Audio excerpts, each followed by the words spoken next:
Hi guys, there have been quite a few funny spoofs out there on meditators and yoga practitioners, and I tend to be very vocal and sarcastic about the spiritual culture of today, especially in that world of yoga and meditation, because that's my sandbox where I play a lot. I've been practicing meditation and I've been practicing yoga forever and a day, and I've been teaching them for over decades. So I always feel like I have something to say, and I get ticked off by the new agey kinds of foofy things that float around. So I figured I'd put my money where my mouth is and do a little educational video on meditation, tell you a little bit more about it, and some defense for it and some criticism for sure. So here we go. There are several different forms, or many actually, different forms of meditation that come from different traditions, and they all produce different effects within the human mind-body system. Although they all make the same claim of producing the ultimate effect of meditation, which is self-realization. But to call something a meditation, we're looking for three criteria: use of technique, logic relaxation, also known as like reflexive mind relaxation.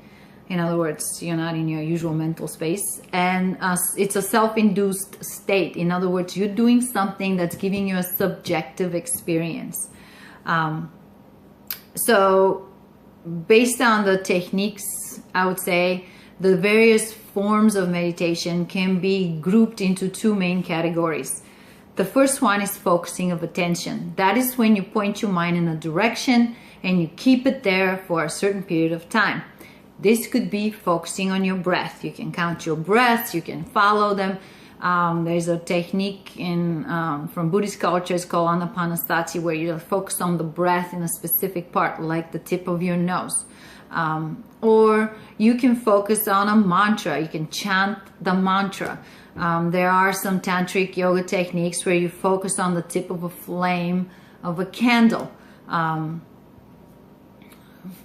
You can focus on your belly button if you want. That's what people say. It's like, oh yeah, I'm contemplating my navel. There is a reality base for that funny statement. In the Muslim world, chanting the name of Allah 99 times, that's actually focusing of attention, form of meditation. So it's everywhere you look. You can look at a picture. Some people look at the guru's picture and that's their focusing of attention. Or a yantra. Yantra is a pictorial depiction of an energetic system or something. So anyhow, focusing of attention goes a long way in an ADHD culture. You can pay attention, so it's a good thing. The second category, I like to call it open awareness, but the official name is open monitoring. So whether it's open awareness or open monitoring, it's really mindfulness. So when you're in that mode, open attention or open monitoring, you choose to sit with whatever arises. You don't push anything away. You don't look for anything. You don't judge whatever arises. Simply behold and be with what comes. It's the only way for you to get an actual feeling of the transient nature of everything that arises. A thought, an emotion, a physical sensation. They all have a transient nature. And to watch the nuances of that is liberating. It means you're not confined to any particular way of thinking. You're not obligated to any emotion. You are actually beyond all those things. And you have a choice. You have a choice where to focus, what to think. So mindfulness is what I teach. And mindfulness is what I strive for, and mindfulness is what I practice. It's hard to separate mindfulness from focusing of attention. You often start by focusing your attention when you first sit down to meditate. you can focus on the breath. It's a great anchor and a stepping stone before that natural transition into open awareness. You don't have to transition to open awareness. You don't have to start with an anchor, but the two of them always go together. And sometimes you'll be in that open monitoring state or open awareness state, mindfully observing everything that arises without judging it. And then all of a sudden you catch yourself thinking about something really important, and you can go back to some kind of an anchor. You can watch your breath. In my case, I usually go back to the breath. And then stabilize the mind and then let it open up again.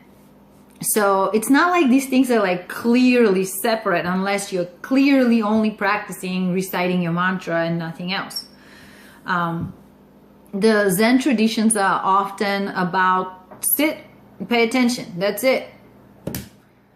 Maybe they'll mention the breath, maybe they won't. So a lot of interesting things happen in that state of open awareness. You discover yourself, you discover your patterns, because you can watch them pass in front of your eyes day in and day out. So some of the benefits of meditation are relaxation, and mainly because we don't actually realize how much tension we hold and how much energy it takes to think and worry and process in your head. So when you get a moment of silence, you're like, oh, nice. And there are physiological implications of your mind relaxing. Your cardiovascular system feels better. The cortisol levels go down because your stress response is reduced. So everything feels better. There have been studies in the last decade on how people's emotional set point shifts to the positive side when they practice meditation. And most of the research has been done on mindfulness types of practices and loving kindness meditation. They have not been done, like the Transcendental Meditation community did their own study a few years ago, made a bunch of claims about it. But also Sahaja Yoga makes the same claims that people who practice their forms of meditation become more positive. I'm going to guess that whatever meditation practice you have, you are likely to have a subjective sense of improved well-being. With the more mindfulness-based practices, you actually also have the opportunity to refine your psychology. The more focused kinds of meditations, because you're not specifically observing your mental phenomena, you don't necessarily know that you're a jerk yet. You don't necessarily notice all the ways you're not living in integrity because you're not looking in that direction. But when you're sitting mindfully observing what arises in your mind, you can notice jealousy, you can notice envy, you can notice fear, you can notice pleasure, you can notice all kinds of things, and you go, oh my God, this is me, this is how I think, this is what I believe, you know, it's there, the light is on it and you can't escape it. But because meditation, mindfulness practices especially, do focus the light on what is in your mind, there are some negative things that could happen. For example, surfacing of past trauma. And this could be very traumatizing for people, reliving the trauma. Surfacing of past depression. All of a sudden people are like, I thought I was supposed to feel better, but I feel depressed. So like, what's going on? And in terms of the negative side effects of meditation, this is where the spoofs come in, and that's what they focus on and make it really funny, is that tendency of practitioners to withdraw and escape from the real world, looking for an alternative reality. A lot of the teachings say that, oh, this is just an illusion, you know, and there's a better reality out there. You just need to shift your perception about things, and then need to float in that better reality, ultimate reality, real reality. It's like, okay, but your bills are coming in today in this reality, and if you don't have the money today in this reality to pay your bills, you up shit creek, because you can lose your house and you don't have gas money to go to wherever you're going. It's crazy. So it's very seductive for people to think that reality sucks and it's an illusion and it's not my fault. My life, the way it's turning out, it's not my fault. It's an illusion. And avoid their responsibilities and go on a 10-day or 20-day or forever meditation retreat. They just can't deal with reality. They feel much better out there in the spiritual community with like-minded people where everything is hugs and kisses and love. No. You are now completely inequipped to deal with life. And I should know, because I owned a yoga studio for 13 years and I hired plenty of spiritual yoga teachers who were just the flakiest people in the world. Couldn't hold a job, couldn't show up to a class. It's just crazy. So another negative side effect is you label yourself something, even if the thing you're labeling yourself is, I'm a meditator, I'm a spiritual person. It's just a label. You just contracted your experiences, you contracted your definition, you contracted your ego because you are this thing. Well, that's not all you are anyway, and it's an inaccurate depiction of who you are. You're a lot of things with billions of facets to you. But every time you create an identification, you now have a reason to defend it and differentiate yourself from everybody else. How's that working out for unity? Basically, you're saying, I'm not like you. And then you're saying, but we all one. You got to rethink those two statements because they can't both be true. So,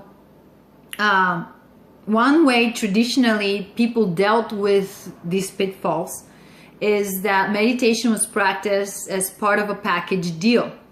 So there were other practices that people involved in to deal with the psychological states. They had a support community, they had a teacher, a guru, that they can discuss things, just receive teachings. They also spend a lot of time in study and in service to others. So since mindfulness comes from the Buddhist tradition, the Buddhists spend a lot of time on developing compassion and on serving others. So for them, everything you do, including your meditation practice, is for the benefit of all beings. You're not doing this selfishly so you feel better, you lose weight, or you feel more positive. No, you do all this so you're a better human being for the benefit of all beings, like not just humans, animals. They practice non-harming, right? So if you're not taking this practice as just one component of a holistic approach for your development, personally, psychologically, spiritually, you end up with a band-aid. You think that this meditation practice is really working for you, but it's not, because you're not integrating it with your life. Something to think about. Also, don't think that meditation will solve all your problems.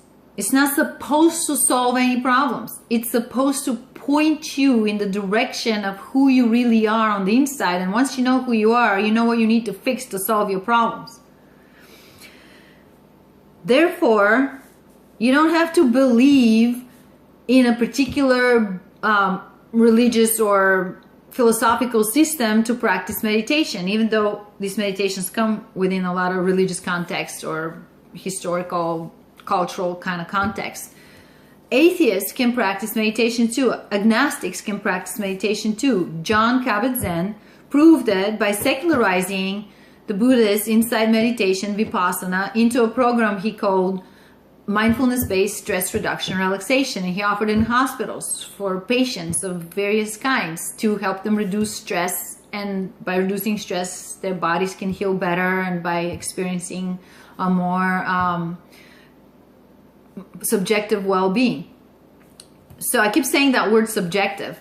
So I want you to know that whatever technique you're using, whatever meditation you're using, everything that you're experiencing is happening in your head. It's not happening outside. Nobody else can do it. Nobody knows what that feels like. We speculate that my sense of self and my sense of consciousness is the same as yours when you feel it, but we have no way of proving it. So the safer claim is that whatever is happening to you while you're meditating is a subjective experience, self-induced subjective experience. That being said, you're going to layer on top of your subjective self-induced experience your belief system. So if you come from a Christian background, you're going to take this experience you just had of expansion and transcending yourself and call that God consciousness. Probably think that the angels are talking to you and you're in the hands of Jesus. If you're like a non-dualist, you'll probably call this, you just felt the oneness. And if you're a dualist, you'll just say that you transcended relative reality and now you are in ultimate reality. So whatever your belief system is going to interpret that subjective state for you, because your belief system gives you the language and the meaning of things. So you're going to have this subjective experience and you're going to call it whatever you're going to call it based on your belief system. So people get hung up on this part and start arguing about what this is all about. And I just say, it's your brain. It's happening in your brain. That's not to diminish the importance of it, because you do change because of this.